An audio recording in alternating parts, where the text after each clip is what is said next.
The steak on my plate was barely warm, the wine in my glass untouched, but my face, stone cold. I watched Mark stand, wobbling slightly, too confident in his rented tux and years of undeserved praise. He clinked his fork against the glass, attention magnetized to him like always. Diane, glowing beside me, leaned in just enough to whisper, "Be nice, okay?" With that sugary edge she used when trying to control the temperature of a room, without ever taking responsibility for the fire. Mark raised his glass. "To Mom, for always believing in me," he beamed. "And to the man who actually raised me, my real dad. The one who's here now, not the one who just signed checks. Thanks, paper dad." A pause. Not for effect. For shock. For the collective intake of breath from the table, followed by scattered, unsure laughter. And then, worse, the forced chuckle from Diane. The kind that tries to make a public execution look like slapstick. I didn't say a word. Just raised my glass. Touched it to my lips. Didn't drink. Let the silence do the talking. Because that was the moment. The trigger. The final clause. That toast. That wasn't just humiliation. It was the contractual key to a vault none of them knew existed. Project Nightfall had been live for exactly 19 months, 17 days. And now, officially, activated. They had no idea. They wouldn't until it was far, far too late. Before I continue, let me say this. If stories like this speak to you, if they punch you in the gut the way betrayal tends to do, consider subscribing. I know 90% of people listening never do, but it helps our team more than you realize. And after what's coming next, you might just want to stay around for the fallout. Mark sat down again, smug. Vince, his real dad, gave him a manly slap on the back and muttered something I didn't catch, but didn't need to. Probably some garbage about how proud he was. Diane leaned toward him, her eyes soft and hungry in a way I hadn't seen since our second year of marriage, before she started calling me safe. Before she began describing me to her friends as good for the long haul, but not exciting. I didn't need another bite. Didn't have to. Appetite was irrelevant when everything you needed was already in motion. By dessert, Diane was laughing with her sister about spa packages for the wedding day. Mark was 2 glasses deep and slurring something about how life finally came full circle. Vince had his arm around Diane's chair like he already owned it. And not a single one of them noticed I'd slipped my phone from my jacket, opened a single folder, and hit send. That message went to exactly one person. Joel, my private banker. Subject, activate Nightfall. No need for a signature. Joel and I had gone over this dozens of times. It had cost me 2 vacations, 1 friendship, and the moral high ground. Worth it.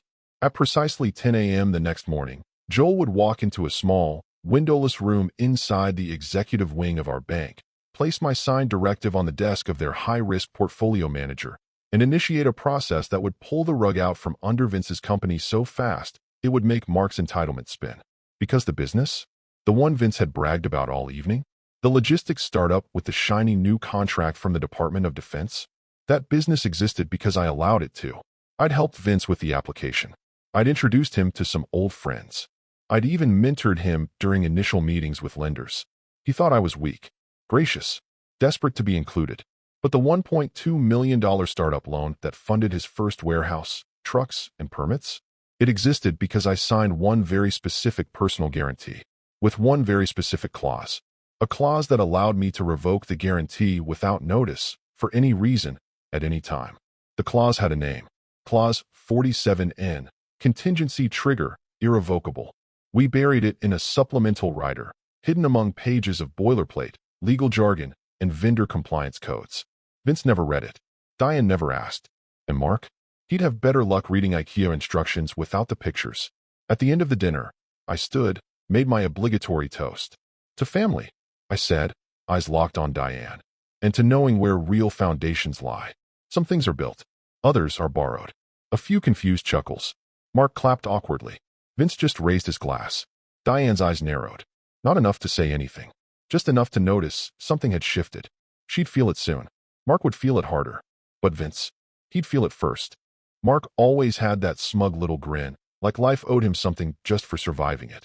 And Vince, well, Vince carried himself like a discount action hero, the kind who thinks calling waitresses darlin' is still charming.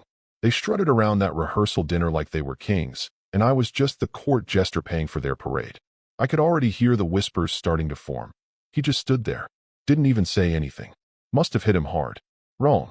I slept like a baby that night. Not a metaphor. 8 solid hours. No melatonin, no whiskey nightcap.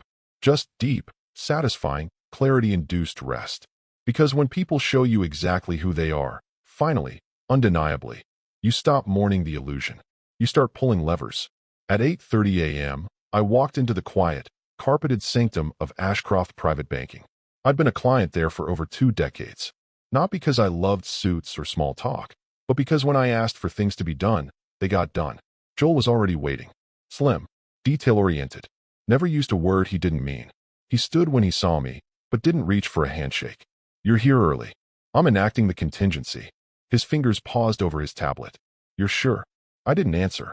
Just handed over the folder with the blue seal. Inside, a single-page order. Signed. Dated. Notarized. Instruction clear as crystal. Revoke all personal guarantee obligations related to loan series 4718, codename Nightfall, effective immediately. Joel exhaled softly and reached for the landline. Not a mobile. Not a soft phone. The old-school, direct line system they used only for high-level asset control. Confirmation, please. Proceed. He pressed 3 buttons. Spoke 7 words. At 9:17 a.m., internal systems were notified. Flags updated. The guarantee on Vince's loan, the foundation of his startup, was officially null. That meant the bank, under their risk controls, had one option: demand immediate repayment or initiate seizure of pledged assets. By 10 a.m., that call went out. Not to Vince directly. That would be too dignified. No, it went to their office line. His new operations manager answered. Then the lender. Then Vince, who was apparently halfway through finalizing a new lease on a second warehouse. They were stunned.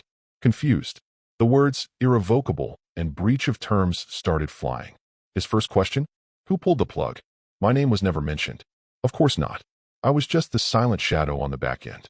A phantom line in a contract Vince never read because his ego had already filled in the blanks. By 10:30, Diane called me. I didn't pick up. Voicemail. Hey, I don't know what's happening, but Vince just got this insane call from the bank. He says something about a loan getting pulled. Can you call me back when you get this?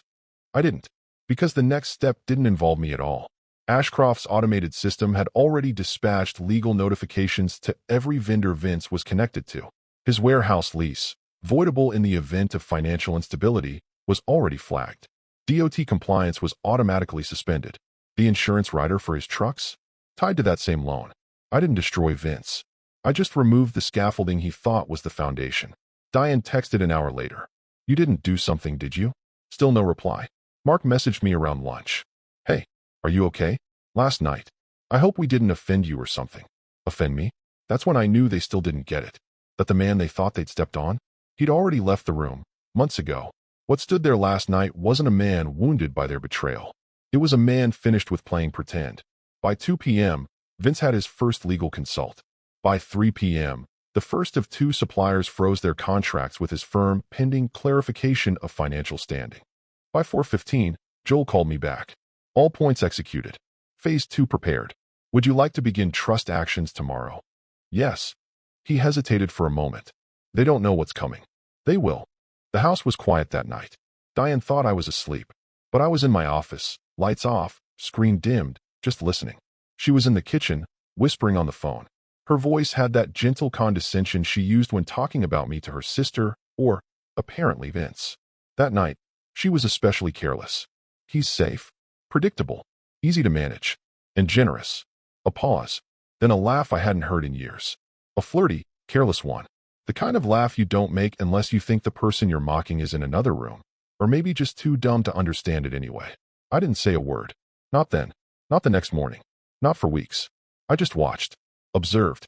Noticed how Diane's phone now lived face down on the nightstand. How Mark started referring to Vince as the guy who really gets me. How every time I raised a concern, it was brushed off with a smile. Don't be paranoid. It's just your work stress talking again. So I made a new folder on my desktop. I named it Nightfall. That same night, I poured a scotch, sat down, and started the slow, surgical process of dismantling my legacy. At least, the parts they thought they had access to. First, the trust. I rewrote it. Quietly. My daughter from a previous relationship, someone I'd stayed in contact with, but kept away from the storm that was Diane, was added as secondary beneficiary under new terms. The kind of terms that would only activate when certain conditions were met. Conditions like public mockery. Recorded defamation. Disinheritance by choice. Second, real estate. The house they lived in. I shifted ownership into a holding company tied to the trust. That company, headquartered in a state with ironclad asset protection laws. Diane's name was never on the deed, not officially. But she never checked. She was too busy furnishing it, showing it off to her yoga friends, making Pinterest boards. Third, banking. I consolidated accounts, restructured insurance policies, and initiated delayed vesting on all retirement-linked assets. If anything ever hit the fan, she wouldn't see a dime. And all of it looked, on paper, like regular estate planning. But the masterpiece? The real bait? That was Vince. I introduced myself to him a few months later.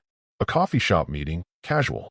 Diane accidentally bumped into us and made awkward small talk, pretending she didn't plan it.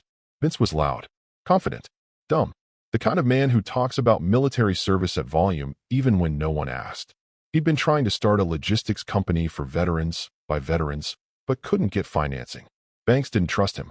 Licensing was a nightmare. He didn't know what a DUNS number was. So I offered to help. Mentorship, I called it. We met every other week. I gave him contacts, advised him on legal compliance, helped him craft a story compelling enough for lenders. And when the time was right, I made the call to Joel. The bank was skeptical, but I offered a personal guarantee. That's how Loan Series 4718 was born. $1.2 million in startup capital, fully backed by yours truly. Vince hugged me the day it cleared. Told me I was the real deal. Said he'd never forget it. He wouldn't have to, because I made sure the terms of the loan included one rider. A trigger clause buried under 32 pages of legalese. Clause 47N. It gave me sole discretion to revoke my backing without prior notice. One flick of a pen, and the loan would collapse like a house of cards. They thought they'd found a way around me. They didn't realize they were living inside the trap. Every asset tied to Diane was set to freeze the moment that clause was activated. Mark's car lease, his school stipends. Even the wedding venue was prepaid with funds funneled through a vendor trust, one I could cancel without penalty. But the brilliance of Nightfall wasn't just legal. It was emotional. They had no idea they were being observed, studied. Diane kept calling me dependable like it was a slur. Mark started calling me Alan instead of Dad. And Vince, he liked to say things like, I don't need a boardroom to be a man. So I nodded, helped him with accounting software, gave him a lead on a commercial lease. And every night, I backed up the folder. Every time they laughed behind my back, I refined the blueprint. I wasn't angry. I was patient, because Nightfall wasn't about revenge. It was about design. Vince walked into every room like it owed him a round of applause. Aviators indoors. Jacket slung over one shoulder like he thought he was modeling for a rugged cologne ad. He always spoke a little too loud, laughed a little too hard, and shook hands like he was trying to out-alpha you. Diane fell for it immediately. She loved his passion, called him raw, like he was a damn steak. Mark treated him like the second coming of George Patton. Even though Vince's military background consisted of one blurry photo, a stolen valor rumor, and a dishonorable discharge that never made it into his anecdotes. But none of that mattered. What mattered was that they believed him. Because when people believe in a fantasy, you don't need to push them.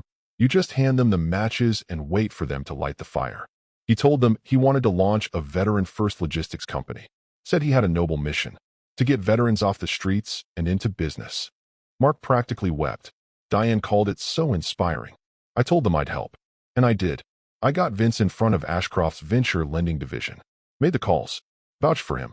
I even sat in on 2 of the meetings and let him talk over me like I was the intern.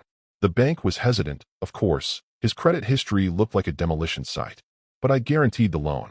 Personal guarantee, $1.2 million. Vince thought it was because I believed in his dream. I didn't. I believed in gravity. And I just handed him the edge of a cliff. Here's the part no one ever reads. The clause. The rider. Nestled deep inside the agreement was a specific provision, Clause 47N. It allowed the guarantor, me, to revoke backing without notice or cause. Not with 30 days warning. Not under breach. No, just a single-page form. Signature. Done. And when revoked, the loan would be due in full. Immediately. No restructure. No appeals. No, can we work something out? I didn't need to wait for default. I didn't even need a reason. Diane never asked about the paperwork. She just gushed about how generous I was. Mark said things like, it's nice to see you finally stepping up. And Vince. He called me big guy, and told me I was finally loosening up. The arrogance was so pure, it was almost beautiful. What they didn't know was that every step of Vince's business was tied to that loan. The trucks? Financed through it. The warehouse lease? Contingent on a standing line of credit with the bank. Insurance, payroll, licensing, everything stacked neatly on a structure they thought I'd built for them. But I wasn't building a legacy. I was constructing a load-bearing lie. The rider was stored separately, off-site, in Ashcroft's internal compliance archive. Even Joel couldn't access it without my directive. It wasn't digital. No PDF to leak. Just paper. Signed. And legal. Vince didn't hire a lawyer. Of course he didn't. He trusted me. Said, "You're the numbers guy. I'm the vision." Diane didn't even know where the loan was coming from. She thought Vince had investors. She didn't ask, because asking meant being responsible. She preferred the fantasy, just like Mark, who kept bragging to his friends about how his real dad was a job creator. I let it all grow. Watched as they posted pictures of the company van, the ribbon-cutting ceremony, the Veteran of the Week photo ops. Vince started giving speeches. Wore a blazer to Starbucks. Told people he was about to break into federal contracting. He was even invited to speak at a small business conference, right before the wedding. All of it built on a loan I could erase with a single form. And here's the tragic comedy. They weren't even malicious. Not really. They were just entitled. Spoiled by comfort they never earned. Mark didn't hate me. He just never appreciated me. Diane didn't plot. She dismissed. And Vince? He wasn't clever. He was convenient. They assumed they were climbing a mountain. They didn't realize it was scaffolding. And scaffolding, by design, comes down fast. At 11:43 a.m., Vince missed the first call, likely chest deep in his usual self-congratulatory speech to a group of underpaid interns. He never answered numbers he didn't recognize. Thought it made him look exclusive. The second call came through while he was trying on a watch he had no business affording. The third, from the bank's legal liaison, finally got through. He answered with his usual bravado, "This is Vince," and within 30 seconds, the color drained from his face. By 12:05 p.m., he was pacing the parking lot of a strip mall in a tailored blazer, holding the phone with both hands like he could crush the problem through sheer pressure. The voice on the other end calmly, professionally explained that loan series 4718 was no longer backed by a guarantor. That, per the clause in the agreement, the loan was being called in full, effective immediately. He had 48 hours to produce $1.2 million or surrender all collateral. "But we're in good standing," he shouted. "We haven't missed a single payment." "That's not relevant," the voice replied. "Clause 47N. You were made aware of it in your original documents." "I never saw any clause." "Your signature is on the final page, Mr. Talbot." That's when the calls began to snowball. The warehouse property manager called next. Lease terminated due to material financial risk. It was in the fine print. Insurance followed shortly after. Premiums suspended. The Department of Transportation then pulled his application for interstate authority. No certification without active liability coverage and operational solvency. By 1:15 p.m., Vince was drenched in sweat, 2 buttons undone, pacing like a man who just realized the ground beneath him wasn't earth, it was ice. Thin, cracking, and now shifting under his boots. And Diane? She was still laughing, oblivious, at some overpriced downtown bistro with her friends, showing off her pre-wedding manicure and retelling the story of Mark's hilarious toast. They thought it was so bold, so modern. One of her friends asked if I cried afterward. Diane said I looked stone-faced, probably embarrassed. She was still reliving the punchline when Vince pulled her aside outside the restaurant, eyes bloodshot and hands trembling. No swagger, no jokes. "What happened?" she asked, tone somewhere between annoyed and concerned. He took a second, swallowed hard. "They're saying the entire loan's been revoked. The guarantor pulled out." "What guarantor?" He stared at her like a man realizing the brakes never worked in the first place. "Your husband." And that's when her smile died. Because that word still had weight. Husband. Not ex, not past tense. No matter what emotional gymnastics she did in private, no matter how much she rewrote the narrative to her friends, legally, I still held the title. Still had the keys. Still had the reach. Her face contorted, that mask of control cracking. "Why would you do this?" she whispered, as if I were standing there. But I wasn't. I was home, drinking coffee, reading a book, waiting. Because this wasn't chaos, it was choreography. The kind that comes from patience. From letting someone else do the damage while you just remove the net. Mark called me not long after. I didn't answer. The voicemail was uncharacteristically polite. "Hey, Alan. I just heard there's some kind of banking issue. Something about Vince's company. If you could give me a call, I'd appreciate it. I played it twice. Not out of nostalgia. Out of curiosity. Wondering if he'd say the word sorry. He didn't. Diane, of course, tried to call me twice. Then texted. Diane, this is cruel. Diane, we need to talk. Diane, I had no idea. You didn't have to go this far. I didn't reply, because everything that was happening wasn't me going far. It was me finally stepping away. The scaffolding they used to build their little fantasy, I hadn't knocked it over. I just stopped holding it up. There was no suitcase by the door. No slammed drawers. No theatrics. I didn't even bother with a note. I left the keys on the kitchen counter, neatly lined beside the unopened stack of bills, the same ones Diane never bothered opening because paperwork stresses me out. The house was dark when I closed the door behind me. No flickering porch light, no curtain twitch from the neighbors. Just the soft click of the lock, and then silence. It wasn't a retreat. It was an eviction. Not mine, theirs. Diane believed the house was hers. She'd tell friends she decorated every inch, picked every tile, chose the flowers in the backyard with intention. She even referred to it as my sanctuary during wine-fueled brunches. But legally, she never owned a brick. It belonged to Fairlight Holdings LLC, a trust-backed holding entity I'd created 2 years ago when the tone of her voice started to change and the dinner conversations turned into monologues about what real men were supposed to be like. At first, I transferred the title for tax shielding. But the moment I heard her whisper about how I was safe and predictable, I added a secondary clause. Upon revocation of marital cohabitation, access to the property would revert to the beneficiary. And the new beneficiary? Not Diane. Not Mark. It was a name they didn't even recognize, because I made sure they never met her. That night, power to the property was cut. I filed a scheduled service termination for water, gas, and security.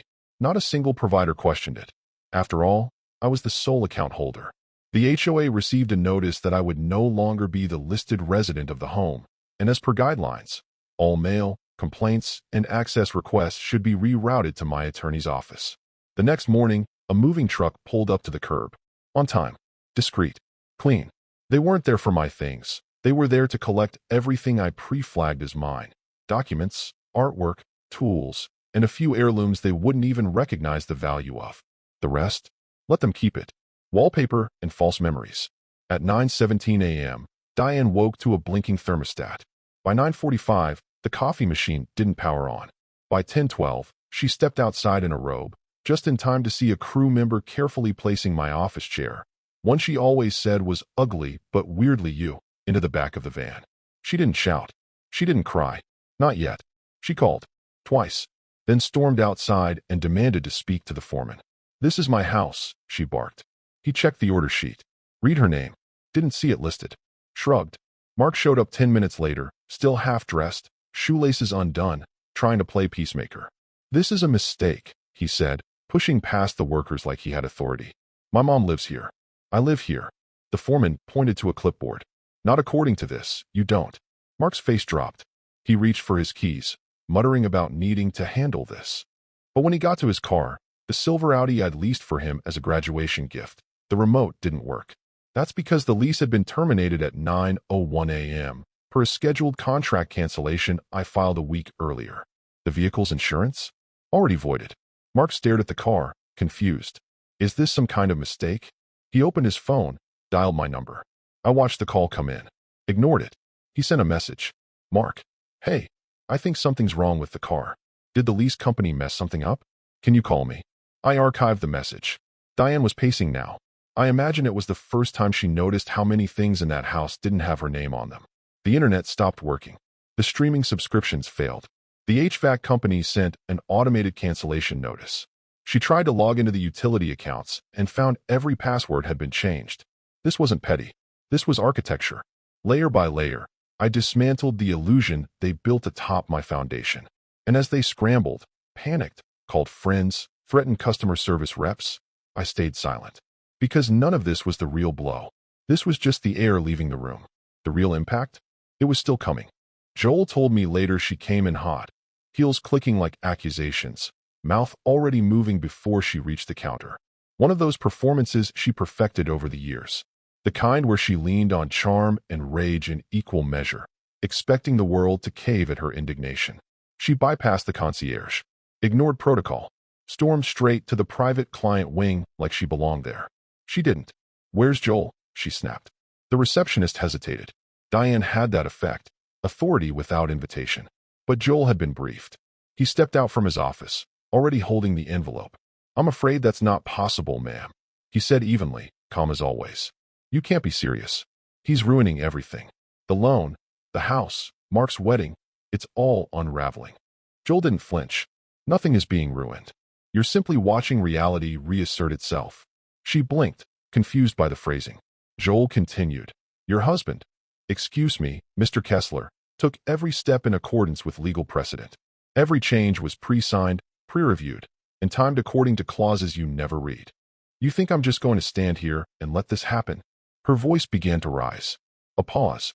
Joel reached into his folder and handed her a sealed envelope. Heavy, cream-colored paper. Embossed seal. She looked at it like it was a threat. Because it was. "This was written exactly 1 year ago," Joel said, lowering his voice. "He asked that it be delivered to you only if this contingency was triggered." She tore it open. The letter was handwritten. My handwriting. Not typed. Not emailed. Ink. The kind that can't be backspaced.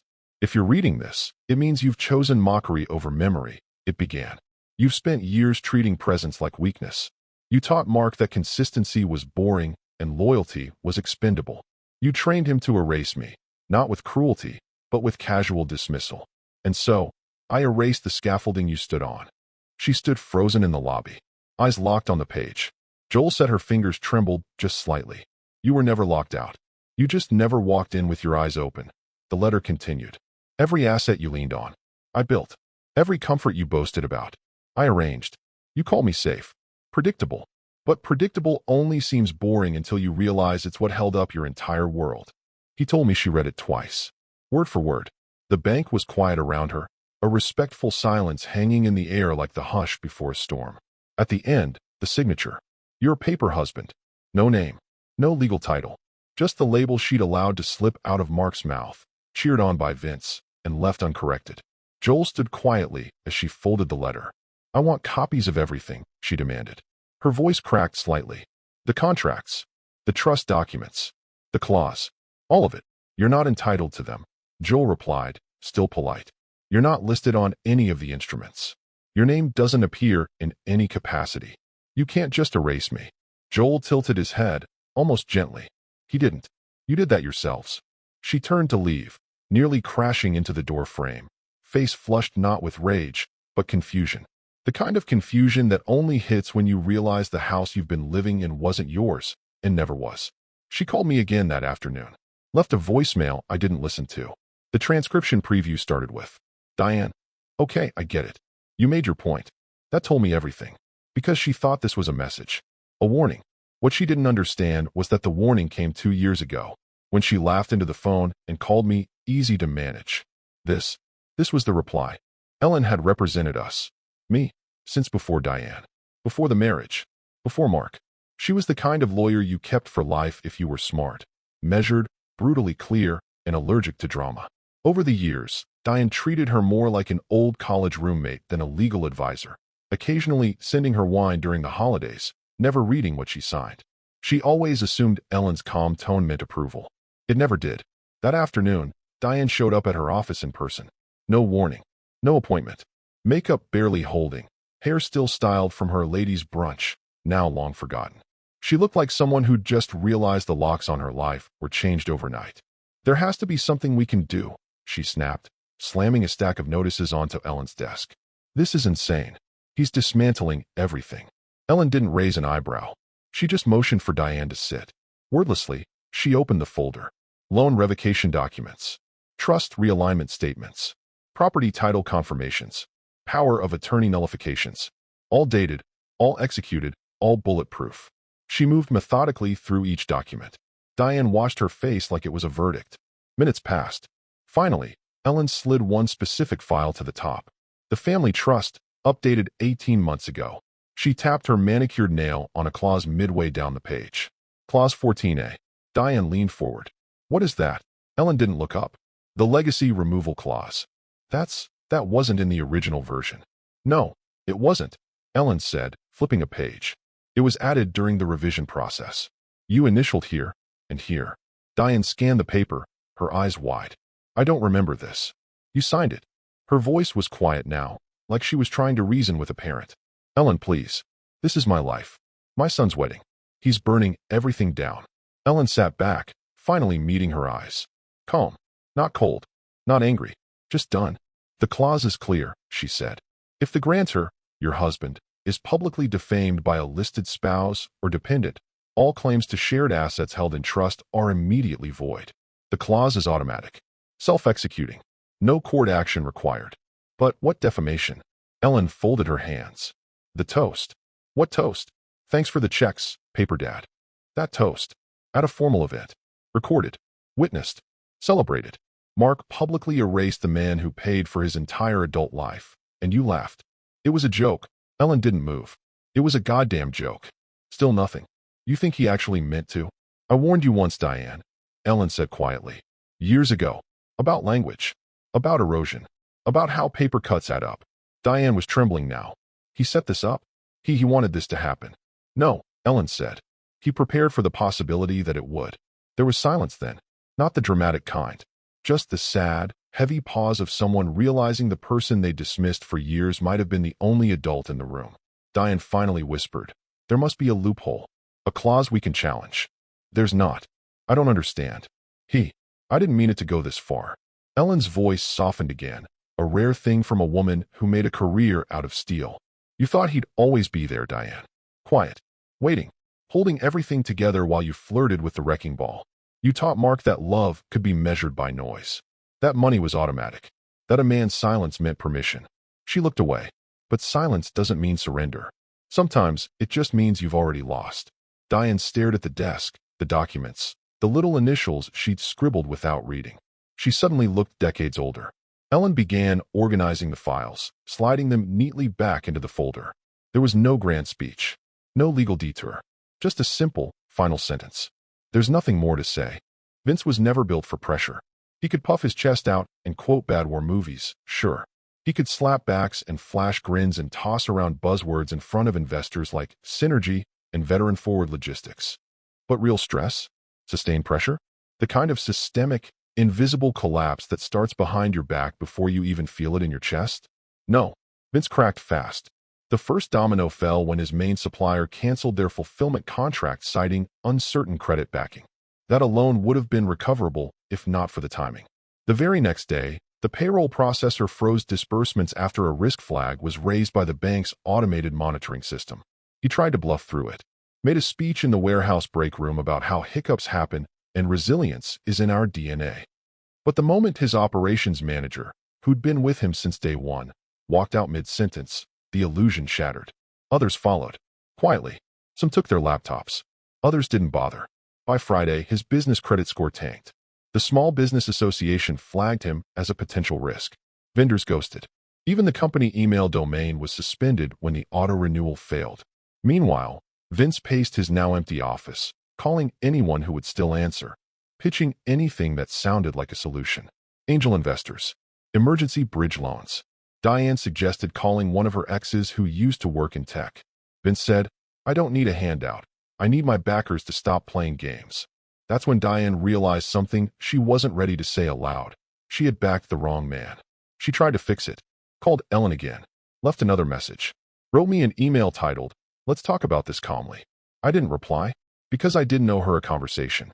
I owed her closure. Mark was next. His message came in at 2:41 p.m.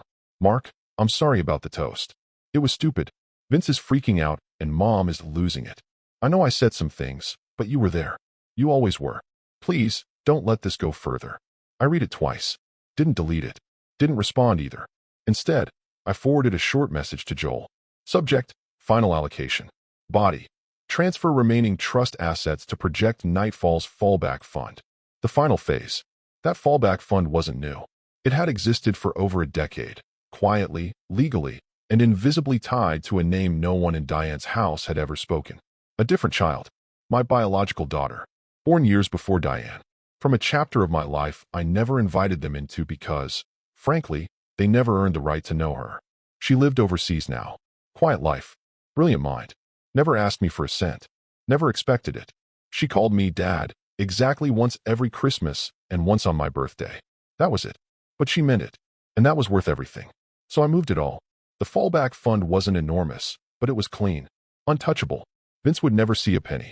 Diane wouldn't even know the institution managing it existed. Mark, if he ever found it, would see a wall of initials that meant nothing to him. Fund name, N.K. Holdings. My daughter's initials. My legacy. Untainted. Unmocked. That night, Vince tried to call me directly. Twice. Then he texted. Vince, this isn't you. This is petty. I thought we were family. He had the audacity to call it petty. As if he hadn't ridden my credit, my silence, and my seat at the table straight into his fantasy of importance. He didn't get it. Family isn't who stands next to you when the spotlight's on. It's who doesn't flinch when the curtain falls. And now, he was standing alone. It was early, the kind of Sunday morning where the sky looks like it hasn't decided what kind of day it wants to be yet. Pale light filtered through the blinds of their living room, which still had my old couch, my framed diploma, the stupid ceramic cat Diane bought in Santa Fe and swore tied the room together. She hadn't thrown anything out yet.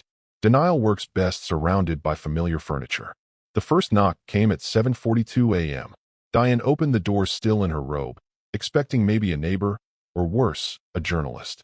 Instead, it was a man in a windbreaker with a laminated badge and a thick envelope under his arm.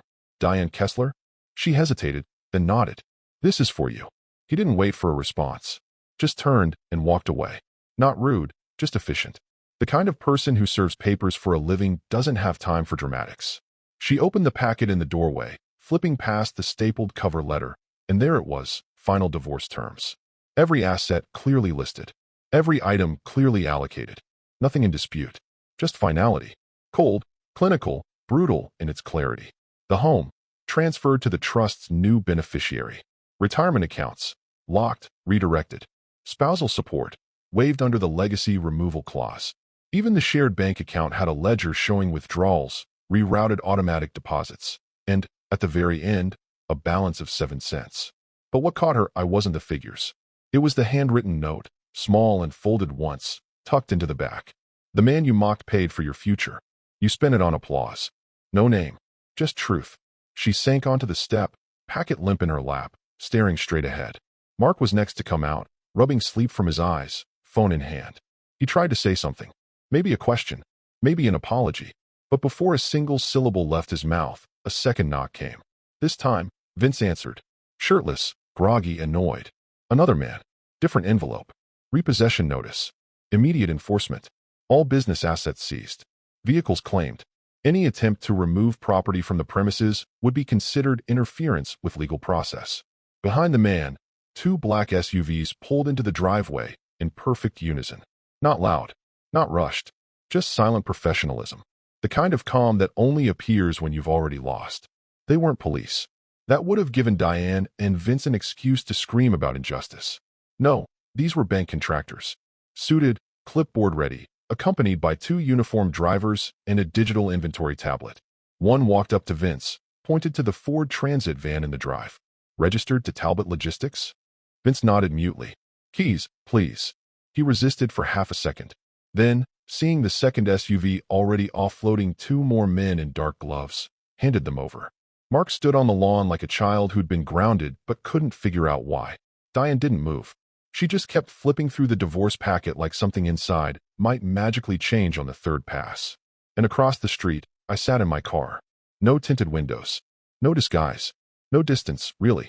Just enough space for perspective. They didn't see me at first. Then Mark did. He looked directly at me. Not anger. Not confusion. Just that stunned, hollow look of someone who finally understood the mechanics of silence. Because this wasn't a tantrum. It was a verdict. I didn't wave. Didn't smirk. I just sat there and let the stillness speak. No shouting. No vengeance speech. No final confrontation. Just the slow, irreversible collapse of the fantasy they built, on top of a foundation I'd long since stopped maintaining. Diane once told a friend over brunch that I was like background music, pleasant, harmless, always there. She forgot that when the music stops, people notice. And when silence follows, sometimes it's not emptiness. Sometimes it's the final note.